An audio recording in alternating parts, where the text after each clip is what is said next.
que nos has prestado para que como hermanos vengamos a reunirnos, a compartir de ti, mi Señor. Yo te pido, mi Dios Santo, yo te pido, Espíritu Santo, que me uses grandemente en esta mañana. Permite, Dios, que cada uno de nosotros dispongamos nuestros corazones para escuchar tu palabra. Que cada cosa que sale de mi boca, mi Señor, cada palabra es porque tú así lo deseas. Permite que el corazón de mis hermanos esté dispuesto, mi Señor, a escucharlo, entenderlo y aplicarlo en sus vidas, como lo pido para mí. Gracias, precioso Rey. Te amamos, te alabamos y te bendecimos. Amén y amén. Bueno, mis hermanos, hemos estado en el último tiempo viendo una hermosa palabra del Señor. El día de hoy, Dios ha querido que iniciemos una nueva serie. La prédica hoy se llama ¿Y dónde está el staff? ¿A qué se refiere? Queremos como iglesia saber por qué hacemos lo que hacemos. ¿Por qué venimos un domingo a un culto? ¿Por qué predicamos la palabra? ¿Por qué tomamos la cena? Para que cada uno de nosotros podamos defender eso. Entonces vamos a iniciar esa serie. Iniciamos ahí eso. ¿Dónde está el staff? Y hace referencia a eso. ¿Quién debe servir en la iglesia? ¿Quién debe predicar? ¿Y por qué lo hace? Y para ello, hoy vamos a estar meditando en un hermoso pasaje en Primera de Pedro 2, 9 y 10. Pero antes, permítanme hacerles una pregunta. Si yo le pregunto a alguien que te conoce, ¿quién eres tú? ¿Qué cree que respondería? Preguntémosle a tu mamá, a tu papá, a tu esposa, a tu novio, a tu amigo, ¿quién eres tú? ¿Qué respondería esa persona? Pero si te pregunto a ti, ¿quién eres? ¿Qué me dirías? Yo soy futbolista, yo soy abogado, soy médico, soy enfermero, soy cantante, qué sé yo. Una hija de Dios. Amén, una hija de Dios, amén. Pero si yo le pregunto a Dios, ¿quién eres tú? ¿Qué crees que el Señor responde? Y en esta mañana, eso es lo importante que el Señor quiere recordarnos o que sepamos quiénes en realidad somos nosotros. Entonces, hoy vamos a hablar de dos puntos, de cosas especiales, y es cuál es nuestra identidad y cuál es nuestro propósito. Para ello, permítame contarles brevemente una fábula, creo que es de María Ábrego, y dice que una hiena se encontró un león cachorro y dijo, lo voy a criar para que cuando sea grande me defienda. Pero la hiena no le dijo, no puedo decirle que es un león porque de pronto me comen. Entonces le dijo que él era ¿qué? Un gato. Entonces el león creció comportándose como ¿qué? Como un gato. Maullaba, cazaba ratones, se alimentaba de lo que alimentan los gatos. Y un día iban caminando por la selva cuando venía una manada de bisontes. Al verlos el león se asustó, saltó a un lado y maulló, como maullan los gatos. Y los bisontes, esto es extraño, el rey de la selva nos ve y se esconde. Siguieron avanzando cuando venían dos tigres. Al verlos el león nuevamente, ¿qué hizo? Se asustó, maulló y se escondió. Y los tigres, ¿qué está pasando aquí? ¿Cómo así que el rey de la selva hace eso? Pero una paloma estaba viendo lo que pasaba y le dijo al león, oye, ¿tú sabes quién eres? Y él dijo, sí, soy un gato. Dijo, no, tú no eres un gato, tú eres el rey de la selva. Tú fuiste diseñado para gobernar, pero te han dicho mentiras sobre ti. Y entonces el león, ¿qué hizo? No maulló más, rugió. Y cuando rugió, todos los leones, todas las criaturas se asustaron. Y en ese momento el león entendió quién era. Y dijo, ya sé quién soy yo. Y yo quisiera que hoy todos saliéramos de aquí diciendo eso. Ya sé quién soy yo. Entonces vamos a nuestro pasaje, Primera de Pedro 2, 9 y 10. Y dice así, mas vosotros o nosotros, ¿cierto? Sois linaje escogido, real sacerdocio, nación santa, pueblo adquirido por Dios para que anunciéis las virtudes de aquel que os llamó de las tinieblas a la luz admirable. Vosotros, nosotros, que en otro tiempo no erais pueblo, pero ahora sois pueblo de Dios, que en otro tiempo no habíais alcanzado misericordia, pero ahora habéis alcanzado misericordia. Yo no sé qué producen ustedes ese pasaje, pero cuando yo veo que el Dios de los cielos, el Dios creador, el Dios que todo lo hizo, está diciendo que nosotros, aunque vamos a mirar quiénes somos nosotros primero, ¿cierto? Que nosotros somos eso, un linaje escogido, un real sacerdocio, una nación santa, un pueblo adquirido y con una misión. Digo, wow, gracias Señor. Entonces, en el contexto, estamos en el primer siglo, año 64 más o menos fue escrita esta carta de Pedro, ¿cierto? Y en ese momento Nerón gobernaba, era el emperador de Roma. Y en ese año Nerón le prendió fuego a la ciudad, porque Nerón era un emperador ambicioso y quería construir, tenía sed de poder. Y Nerón había matado a su mamá Agripina, a sus 2 esposas, una de ellas embarazada, y a su hermanastro. Entonces, imagínense el tipo de gobernante que estaba en ese momento. Y entonces el pueblo de Roma, al ver todo incendiado, se preocupó mucho y empezaron a echarle la culpa a cualquiera que había. Pero el emperador, adivina quién le echó la culpa, a los cristianos. Esos fueron los cristianos que hicieron eso. Y empezó la venganza, empezó la grande persecución para los cristianos. Y se dice que les ponían pieles de animales y los metían al circo romano. ¿Para qué? Los animales los destrozaran. Se dice que los prendían en antorchas a la entrada del palacio de Nerón y ardían como antorchas. Todo por diversión de Nerón y del pueblo. Y empezó esa grande persecución y alcanzó a pueblos vecinos, Asia, Bitinia, Capadocia. Eso lo vemos en el primer capítulo, versículos 1 al 4 más o menos. Y en ese contexto es que Pedro le habla a las personas que están por allá, que están sufriendo persecución o creen que va a llegar la persecución. Están en muy grande angustia. Algunos han olvidado quiénes son, otros estaban escondidos, otros volvieron atrás y ya no querían decir que eran cristianos, porque les daba miedo.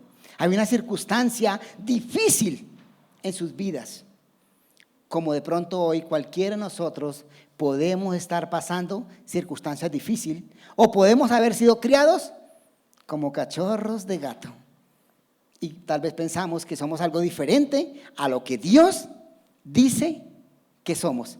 Entonces, Pablo a esos cristianos, ¿sí?, a esos que han creído en el Señor Jesucristo, a esos que los apóstoles habían ganado para el Señor, les envía esta carta de ánimo, que les está diciendo, sí hay persecución, hay situaciones difíciles, pero no se les olvide nunca quiénes son ustedes en realidad. Y ojalá nosotros, mis queridos hermanos y amigos, nunca se nos olvide quiénes somos. Tú no eres lo que el mundo te dice que eres. Tú no eres lo que el mundo quiere que seas. Tú no eres lo que el mundo impone para ser. Que si no logras 10 carreras, 3 PHs, Magister, entonces no eres nada. Porque si tú dices, yo soy un rico, se te pierde la plata que eres. Si tú dices, soy futbolista, y Dios no permita se te parten las piernas, entonces ¿qué eres? Nosotros no somos una profesión, nosotros no somos un oficio que hagamos. Esas son cosas que Dios permite que hagamos en esta tierra, pero no es lo que quiere. Lo que Él dice, la identidad que Él dio para nosotros, ¿es cuál? Que somos un pueblo escogido, lo primero. ¿Y por qué un pueblo escogido?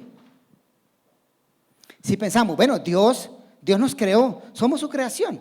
Podríamos decir que somos escogidos de Él, pero no, todos sabemos que el pecado llegó cuando Adán y Eva fallaron. El pecado entró al mundo y el pecado hizo que nos apartáramos del Señor. Dice Romanos 3:23, por cuanto todos pecaron y están destituidos de la gloria de Dios. O sea que tú y yo estábamos destituidos del pecado. También dice su palabra que todo aquel que hace pecado es esclavo del pecado. Y yo podría preguntarles, ¿ustedes han pecado? ¿Esta mañana pecaron tal vez? Antes de entrar, de pronto tuvieron pensamientos malos, de pronto vieron al hermano, uy, allá está ese hermano que me cae mal. ¿Ya eso es un pecado? ¿Sí? De pronto miraste a alguien mal, yo no sé. Pero aún nosotros como cristianos a veces pecamos. Pero ese pecado nos aleja de Dios y por eso es que Él dice que Él nos, ¿qué? Nos compró. La única manera de tener a alguien libre, a un esclavo, es ¿cómo? Comprándolo. Y el Señor pagó esa deuda por nosotros. Y ese linaje escogido que Dios hizo empezó con Abraham. La promesa que el Señor le hace a Abraham en Génesis 1, del 1 al 3, 4. Que lo escoge y le dice, vaya de su parentela, váyase para tal sitio y yo haré de ti una nación grande y bendeciré al que te bendiga y maldeciré al que te maldijere. No reclamen esa promesa, por favor, no maldigan a nadie. Esas promesas Dios se las dio a Abraham y a su linaje. Pero ¿qué tenemos que ver nosotros? Si nosotros no somos descendientes directos de Abraham. Pero si vamos a Gálatas 3:29, dice, si vosotros sois de Cristo, ciertamente linaje de Abraham sois y herederos según la promesa. Entonces aquí entramos cada uno de nosotros, como cristianos, como hijos de Dios, como quienes nos hemos arrepentido de los pecados y hemos aceptado a Cristo como Señor y Salvador. Y si tú hoy has hecho eso, este mensaje es para ti como cristiano. Ese es el mensaje de ánimo que el Señor te recuerda quién eres. Pero si tú hoy estás aquí y todavía no crees que eres del pueblo de Dios, que no eres un hijo de Dios, no has reconocido a Cristo como tu Señor y Salvador, hoy es el día en que el Señor te llama a hacerlo. Hoy es un día de salvación. Hoy es el día que tú puedes decir, Señor, yo soy un pecador, pero me arrepiento de ellos y acepto a Cristo como Señor y Salvador. Y entonces tú en este momento empiezas a ser parte de este pueblo, de este linaje escogido por el Señor. Qué hermoso, hermanos y amigos, es que el Señor nos haya escogido. Que el Dios Todopoderoso, ese Dios grande y fuerte, maravilloso, que un día dijo, hágase la luz. Y adivinen qué pasó. La luz se hizo. Y así fue. Imagínense el poder que tiene. Ese Dios escogió de una familia de la tierra para bendecirlos. Y hoy nosotros tenemos esa promesa. Y fuimos adquiridos, ¿por qué? Porque Él nos compró. Estábamos separados de Él. El pecado nos alejaba de Él. Pero dice Apocalipsis 5:10. Y cantaban un nuevo cántico diciendo, digno eres de tomar el libro y de abrir sus sellos, porque tú fuiste inmolado y por tu sangre nos has redimido para Dios de todo linaje, lengua y nación. Y 1 Corintios 6:20 dice, porque habéis sido comprados por precio. Glorificad pues a Dios en vuestro cuerpo y en vuestro espíritu, los cuales son de Dios. ¿No les parece hermoso entender eso de parte del Señor? Que el Señor se hizo hombre, que Dios se hizo hombre y vino a pagar por ti. Pero el precio no fue una chocolatina, el precio no fue un almuerzo, el precio no fue un salario de trabajo, un día o un mes de trabajo. El precio fue la vida de Dios mismo, hecho hombre. La vida de nuestro Señor Jesucristo. Él pagó por tus pecados. Él pagó para rescatarte, porque eras un esclavo como yo del pecado. Y ahora podemos decir, Señor, ya no soy esclavo del pecado, ya no le sirvo al pecado, ya no hago lo que el pecado quiere, yo hago lo que mi Señor quiere. Entonces les dice, ustedes son un pueblo adquirido, y les dice, son una nación santa. Escoge una familia, la vuelve nación y dice que somos ¿qué? Santos. Y cuando el Señor quiere y habla de esa nación santa que primeramente eran los judíos, ¿cierto? Pero luego nosotros los gentiles, y que gentiles somos todos los que no somos descendencia judía. pero pertenecemos al pueblo de Dios. Y cuando el Señor habla de santidad, está hablando que seamos una nación, un pueblo que se aparta del pecado, que se aparta de la maldad, que no le sirve al pecado, que se une al Señor y que cada día anhela estar más lejos del pecado. Y aquí en esta pregunta para nosotros, yo no sé con qué pecado luches, pero solo no vas a poder. Pero con el Señor sí, porque Él ya venció al pecado en la cruz. Solo nos toca entregarnos a Él, depender de Él, mantener con Él. Cada día, pedir perdón por nuestros pecados, alejarnos y mantener en perfecta comunión con nuestro Señor. Porque también dice la palabra que sin santidad nadie verá a Dios. Y Dios es celoso con eso. Dios quiere un pueblo santo, y por eso Él dice que nos hizo santos, y por eso pagó, y por eso venció con el pecado. Y viene esa otra palabra que el Señor hizo en nosotros: una nación, un pueblo adquirido, pero también dice que somos ¿qué? Un real sacerdocio.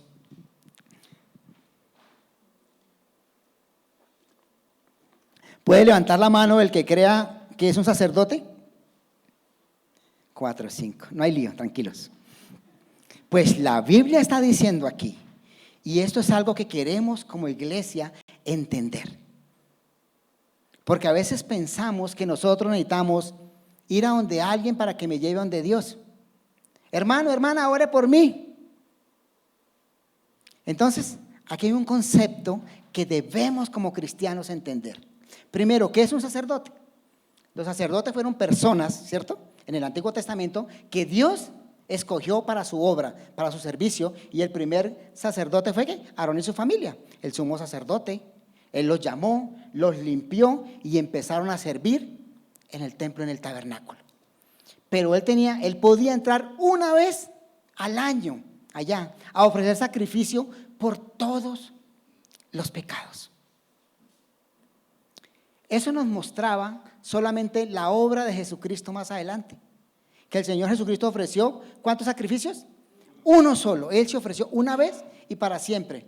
Luego entonces nosotros no debemos estar ofreciendo sacrificios. Los sacrificios que ofrecemos son espirituales, unos que son agradables a Dios, pero ya no es necesario ni matar vacas, ni cabras, ni ovejas, ni nada, porque el Señor Jesús ya pagó por esos pecados. Pero el Señor Jesús aquí nos está diciendo, Dios mismo nos está diciendo, ustedes son real sacerdocio. O sea que usted, cuando viene a Cristo como su Señor y Salvador, usted es un sacerdote o una sacerdote. Sí. ¿Y qué quiere decir eso? Que usted ha sido comprado, ha sido comprada, ha sido limpiada, se volvió una nación y es un sacerdote, para que sirva en las cosas del Señor. Cada uno en su rol. El hombre con el rol de hombre, la mujer con el rol de mujer, haciendo las cosas que Dios quiere que cada uno haga, siendo los dos iguales delante de Dios. Pero los dos en su familia, en su casa y ante el mundo, tienen la obligación o el derecho es adquirido de ser sacerdotes de Dios, de no esperar un año para ir a la presencia de Dios, sino que inmediatamente, porque la obra de Jesucristo hizo que el velo del templo se rasgara, ese velo del lugar santo y santísimo se rasgó, y quiere decir que tú y yo tenemos acceso las 24 horas a nuestro Dios. No necesitamos ningún intermediario, no necesitamos al pastor, no necesitamos al hermano, no necesitamos a nadie para ir delante de la presencia de nuestro Señor. Ahí donde estás a cualquier momento del día, de la hora, tú puedes inclinar tus rodillas o tu corazón y pedirle a Dios lo que tú quieras. Por tu mamá, por tu papá, por tu hermano, por tu familiar que se está perdiendo, por lo que sea, por ti mismo. Señor, aquí estoy. Y la palabra de Dios dice que sus oídos están atentos a escuchar la oración de los justos. ¿No les parece eso espectacular? Que usted no necesita ningún intermediario para ir donde el Rey de Reyes y Señor de Señores. Y dice que real sacerdocio, porque ese sacerdocio viene de la realeza, viene de Dios, de Jesús que es el Rey, no viene del vecino. a ti te dice, tú eres un sacerdote o eres una sacerdote, te lo está diciendo Dios a través de su palabra. ¿Cuánto debe cambiar eso en nuestra vida? Wow, yo creo que si yo no lo sabía y ahora sé que yo mismo puedo llegar ante el Señor, yo me maravillo y digo, gracias Señor, no tengo más sino que decirte, gracias. Pero el Señor hizo todo esto con un propósito.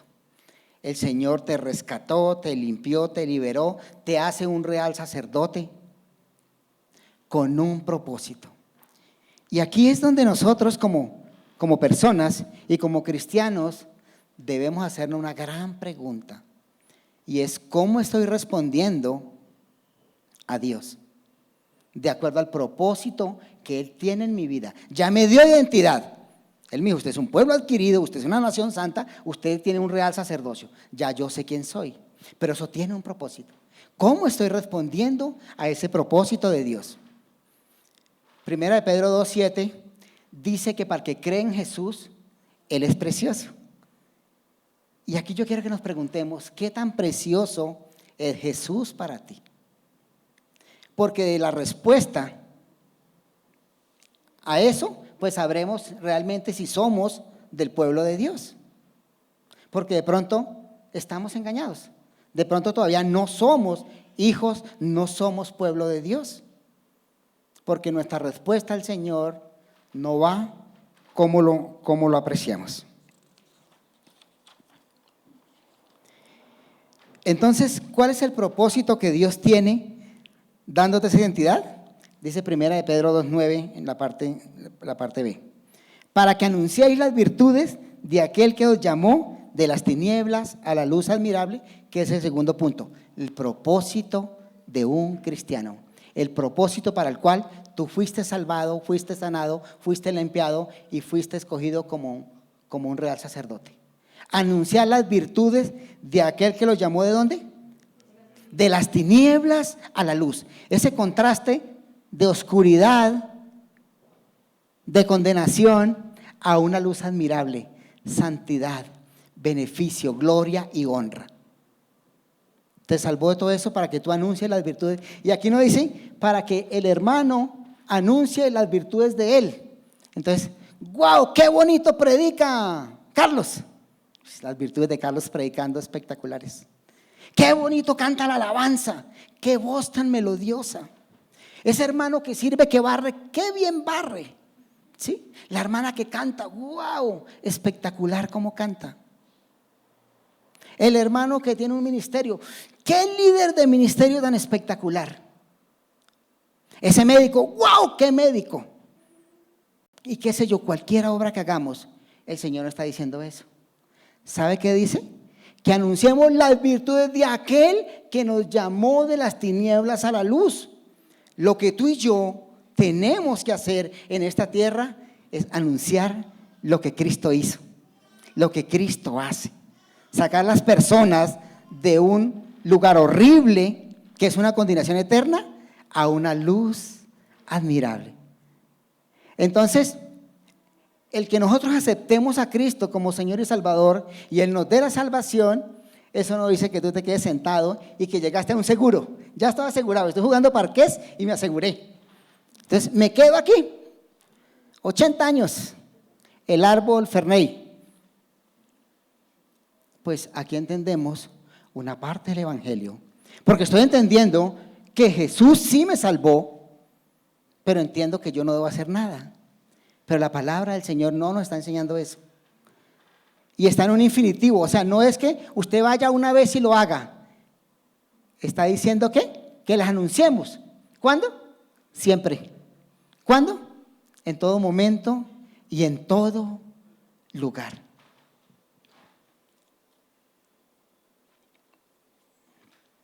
Cuando estaba estudiando este pasaje,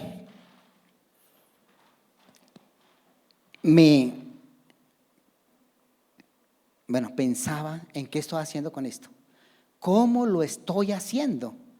Porque si yo me creo un hijo de Dios, un cristiano, un redimido, un sacerdote, diga, Señor, tal vez yo no he sido el mejor sacerdote en mi casa. Señor, tal vez yo no he sido el mejor sacerdote conmigo mismo. Tal vez, Señor, tu obra, ¿cómo la estoy haciendo? Lo que estoy llevando, ¿cómo lo hago? ¿Cuál es la intención? ¿Qué quiero mostrar? ¿Qué quiero mostrar cuando voy a servir a Cantalejo? Que gloria a Dios, ayer tuvimos club, llegaron 42 niños lloviendo, se pudo hablar del Señor, las cosas que Dios hace. Lloviendo llegaron los niños. Ay, es que el equipo es tan bueno que por eso fueron los 28 niños. No, fue porque las virtudes de Cristo los llevó a ese lugar. Entonces, mis amados hermanos, ¿cómo lo hacemos? Pregúntate eso. ¿Qué estás haciendo para anunciarlas? Y si no lo estás haciendo, hoy es una invitación de parte del Señor a que lo pensemos. Y si todavía no sabes, puedes hablar con Carlos, conmigo, con un hermano. ¿Cómo puedo servir? El servicio para el Señor no depende de lo que Carlos, Cristian o yo digamos en este púlpito. No depende de eso. El deseo de servir para el Señor nace de que tú eres un sacerdote y tienes una misión ¿de qué? De anunciar las virtudes. Lo que pasa es que Dios ha establecido autoridades para ayudarnos los unos a los otros. Porque a veces en el servirle a Dios, quiero servirle como yo quiero. Y resulta que la palabra nos dice que sin santidad no veremos a Dios. Entonces los ancianos le podemos decir, tranquilo, estás en un proceso, espérate y luego sirves. Pero muchos queremos servir como queremos. No queremos dejar el pecado a un lado, no queremos obedecer a Dios y queremos servirle. Y acá hay algo claro que el Señor dice que primero ¿qué? Nos santifiquemos, hay un orden. Él nos escoge, nos llama, nos santificamos y luego ¿qué? Vamos a servir. El servicio es el resultado de mi comunión con el Señor, del estar con el pegado. No es el resultado de que yo quiero servirle para agradar a Dios. Tú no agradas a Dios sirviéndole. Él no quiere tu servicio, Él quiere tu corazón, como quiere el mío. Él no quiere tus obras. ¿Sabe qué quiere el Señor de nosotros? Tu obediencia y mi obediencia. Eso es lo que quiere el Señor. Y ahora, ¿cómo lo hacemos? Todo lo que hacemos, pues hay dos maneras, o una manera que podemos decirlo, hacer de dos cosas. La primera es con lo que usted es. El Salmo 19 nos dice que un día emite la luz, otro día que las cosas que vemos nos hablan de Dios, parafraseando el versículo.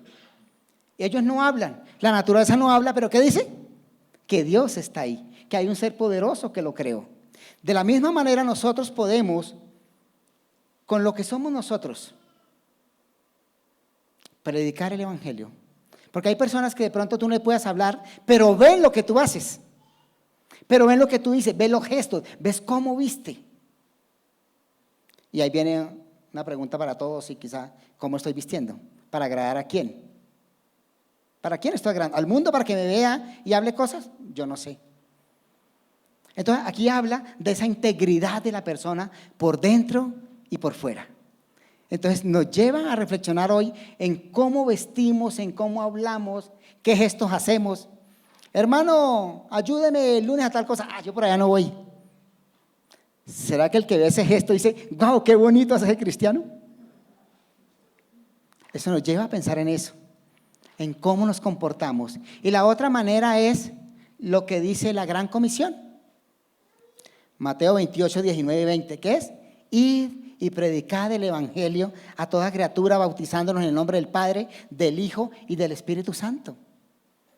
Entonces, todo mi ser va encaminado a anunciar las virtudes, la gloria de aquel que nos salvó, que nos llamó de las tinieblas a la luz admirable.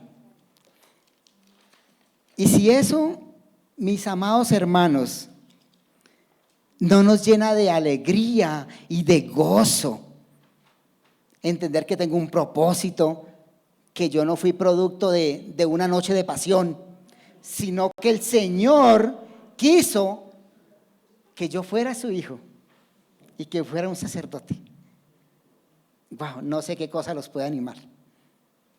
Pero hoy el Señor nos llama a eso. Tú eres un hijo mío, yo pagué por ti, te he sanado, te he limpiado, tienes acceso a mí 24 horas. Ahora ve y anúnciale a los demás lo que tú tienes, la salvación que tú tienes. Ve y hazlo con agrado, con ganas, con buena actitud. Oiga, es que vine a presentar el evangelio y si no me escucha, pues de mala se va para el infierno. La misericordia de Dios que tiene con nosotros. Todos los días tal vez le fallamos y Él tiene misericordia. El Señor quiere que tú vayas con amor y con la misma misericordia. La persona caída que tú ves allá, que puede ser tu mamá, tu papá, tu hermano o tu tío, es una persona por la cual Jesucristo también murió. El más malo que tú veas afuera es una persona por la cual Jesucristo también murió. Y Él no dice, vaya, dígales que es que de malas, como son malos, que se pierdan. Y a veces nosotros como cristianos hasta eso pensamos, no, ese es tan malo que no merece la salvación.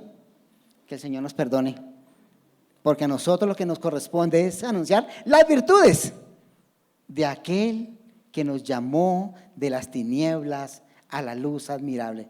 Entonces, mis hermanos, hoy, delante de Dios y delante de ustedes, les digo que salgamos con eso. Si hoy tú y yo salimos pensando en que somos especiales para Dios y que tenemos una misión, gloria a Dios. Que salgamos allá afuera a anunciar esas virtudes. No importa la circunstancia por la que estemos pasando. Dios desea eso para nosotros, quienes nos llamamos tus hijos. Vamos a orar.